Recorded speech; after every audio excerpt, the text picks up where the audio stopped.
अस्सलाम वालेकुम। इस बात की बहुत अहमियत है कि आप एक ग्लूकोज़ का मॉलिक्यूल लें और इसको फॉस्फोरिलेट कर दें। तो शुरू करते हैं ग्लूकोज़ मॉलिक्यूल से और इसको फॉस्फोरिलेट करते हैं। मैं इस इलेक्ट्रॉन का यहाँ चार्ज लगाती चलूँ और इस सब की वजह ये है कि जब आपके पास एक फॉस्फेट ग्रुप होता है या कह लेंगे जब आपके पास एक नेगेटिव चार्ज होता है इस ग्लूकोज 6 फॉस्फेट पर, इसलिए और मुश्किल हो जाता है सेल को छोड़ना। सेल चाहता है कि वो ज़्यादा से ज़्यादा ग्लूकोज मॉलिक्यूल्स को अपने पास रखे। जब ग्लूकोज में चार्ज नहीं होता तो वो सेल्यूलर मेम्ब्रेन के आर पार जा सकते हैं, लेकिन जब ये एक बार फॉस्फोरिलेट हो जाते हैं ये सेल के अंदर ही रहेंगे। और ग्लूकोज 6 फॉस्फेट यहाँ पर ये सेल के अंदर के बहुत सारे होने वाले अमल का जरिया है। बदकिस्मती से ग्लूकोज को लेकर फॉस्फोरिलेट करने वाला रद्द अमल या रिएक्शन मांगता है तावानाई। ये एंडरगोनिक है। ये अचानक से ऐसे ही नहीं हो जाता, इसका डेल्टा जी पॉजिटिव होता है और ये है एंडरगोनिक।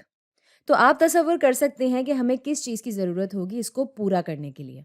हमें सेल की ऐसी चीज़ का इस्तेमाल करना होगा जिसके लिए तवानाई फ्राहम करना कोई मुश्किल काम नहीं, और ये है हमारा पुराना दोस्त एटीपी। और जिस तरह से हम इस रद्द अमल या रिएक्शन को मुमकिन बनाएंगे वो ये कि हम दुगना कर देंगे इस चीज़ को, जिसको आम तौर पर देखा जा सकता है एटीपी के हाइड्रोलिसिस की तरह। हालांकि हमारे पास यहाँ पे बिल्कुल पूरी तरह से पानी का मॉलिक्यूल नहीं होगा इस मैकेनिज्म या इस तरीक़ेकार में, पर अमली तौर पर जो एटीपी का हाइड्रोलिसिस है जिससे वो तब्दील होता है एडीपी और फॉस्फेट ग्रुप में, जो कि तवानाई के लिहाज से बहुत साजगार होता है, ये है एक्सर्गोनिक।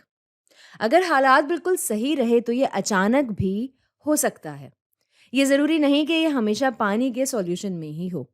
इसको ज़रूरत पड़ती है थोड़ी बहुत एक्टिवेशन, तवानाई या एनर्जी की, या फिर एंजाइम की, ताकि एक्टिवेशन तवानाई को नीचे ले जा सके। लेकिन जो रद्द अमल है वो है एक्सर्गोनिक।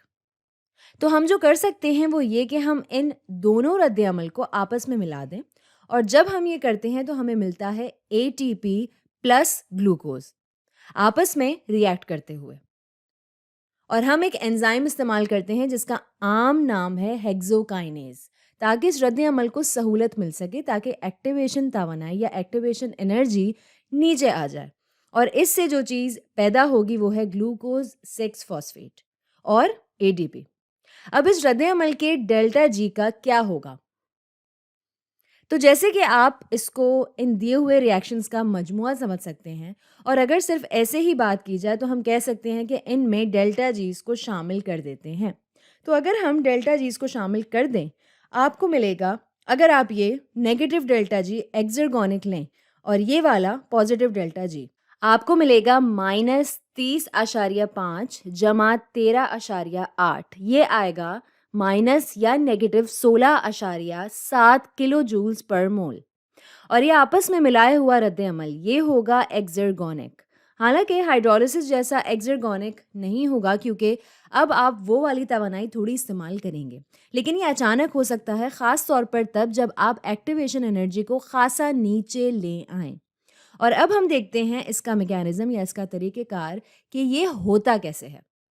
अब बिना एक एंजाइम के जिस तरह से इस रद्द अमल को होना चाहिए वो ये है कि आपके पास एक इलेक्ट्रॉन की जोड़ी है यहाँ पर इस हाइड्रोक्सिल ग्रुप पे, और इसको एक चीज़ करनी होती है जिसको हम न्यूक्लियोफिलिक हमला कहते हैं, और इसको ये करनी होती है इस फॉस्फोरस पे जो यहाँ मौजूद है। लेकिन बिना एंजाइम के इसके लिए ये बहुत मुश्किल हो जाएगा। इसकी एक्टिवेशन एनर्जी बहुत ज़्यादा होगी, क्योंकि इसमें ख़राबी पैदा होगी इन सब नेगेटिव चार्जेस की वजह से जो इन ऑक्सीजन्स में होंगे। आप तसव्वुर कर सकते हैं कि इलेक्ट्रॉन्स को पसंद नहीं होता ज़्यादा नेगेटिव चार्जेस से गुजरना, वो नेगेटिव चार्ज से दूर भागते हैं। तो हमें ज़रूरत होती है एंजाइम की, ताकि वो इस रद्द अमल को मुमकिन बनाने में सहूलत फ्राहम कर सके, वो इस तवानाई को कम कर सके, ताकि रिएक्शन या रद्द अमल शुरू हो सके।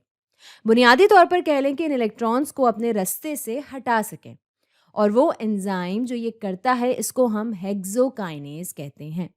ये मैं लिख भी देती हूँ, हेक्सोकाइनेज। और ये इस काम को ऐसे अंजाम देता है कि ये मुहैया करता है आयंस जिसकी वजह से ये वाले इलेक्ट्रॉन्स मसरूफ रहते हैं। खास तौर पर इनमें होता है मैग्नीशियम आयन, ये यहाँ पर, और ये ज़रा जुड़ा हुआ होता है बाकी के हेक्सोकाइनेज से। हेक्सोकाइनेज पे और भी आयंस होते हैं जो इन वाले इलेक्ट्रॉन्स को मसरूफ रख सकते हैं, और कुछ और पॉजिटिव आयंस इन वाले इलेक्ट्रॉन्स को मसरूफ रखते हैं, और फिर ये वाले इलेक्ट्रॉन्स चुपके से आकर अपना न्यूक्लियोफिलिक हमला या न्यूक्लियोफिलिक अटैक कर सकते हैं। याद रखें कि जब हम एंजाइम्स की बात करते हैं तो ये वो पेचीदा प्रोटीन स्ट्रक्चर्स होते हैं जो दिखने में कुछ ऐसे हों। तो शायद मैग्नीशियम आयन यहाँ पे हो और फिर शायद ग्लूकोज मॉलिक्यूल यहाँ से जुड़ जाए, और हो सकता है कि एटीपी यहाँ से जुड़ जाए। और ये मैं ज़ाहिर है कि आपको सिर्फ एक मिसाल दे रही हूँ, असल में ये ऐसा नहीं हो रहा। लेकिन बुनियादी तौर पर जब ये इसको लपेट लेता है पॉजिटिव चार्जेस से, ये इलेक्ट्रॉन्स को दूर या पीछे की तरफ खींचने के काबिल हो जाते हैं, जिसकी वजह से ये न्यूक्लियोफिलिक हमला मुमकिन होता है, जिसका होना बहुत ज़रूरी है ताकि ये रद्द अमल या रिएक्शन आगे बढ़ सके। तो ये वाला बॉन्ड इस ऑक्सीजन और इस फॉस्फोरस के दरमियान ये होगा, ये वाला बॉन्ड ये यहाँ पर। और जैसे ही ये होता है, ये दो इलेक्ट्रॉन्स इस वाले किरदार के पास चले जाएंगे, और ये वाला ऑक्सीजन ये होगा, ये वाला ऑक्सीजन यहाँ पर। और अब इसका होगा नेगेटिव चार्ज, और जो अभी हमारे पास नतीजा आया है वो है ग्लूकोज 6 फॉस्फेट प्लस एडीपी, और ये तवानाई के लिहाज से बहुत साजगार है, ये है एक्सर्गोनिक। और मैं जानती हूँ कि आप क्या सोच रहे होंगे, हमारे पास यहाँ पे हाइड्रोजन था, तो ये हाइड्रोजन यहाँ पे भी होना चाहिए, और फिर एक और पानी का मॉलिक्यूल आ सकता है और पकड़ लेगा हाइड्रोजन प्रोटॉन को, और एक बार फिर आपके पास जाएगा सिर्फ ग्लूकोज 6 फॉस्फेट। तो इससे शायद आपको थोड़ा अंदाज़ा हो जाए कि रद्द अमल या रिएक्शन का आपस में मिलना कैसे होता है, और शायद इसका भी अंदाज़ा हो गया होगा कि एटीपी कितना फ़ायदेमंद है, और शायद एंजाइम की अहमियत का भी अंदाज़ा हो गया होगा आपको इस सब को पूरा करने में। तो आज के लिए इतना ही।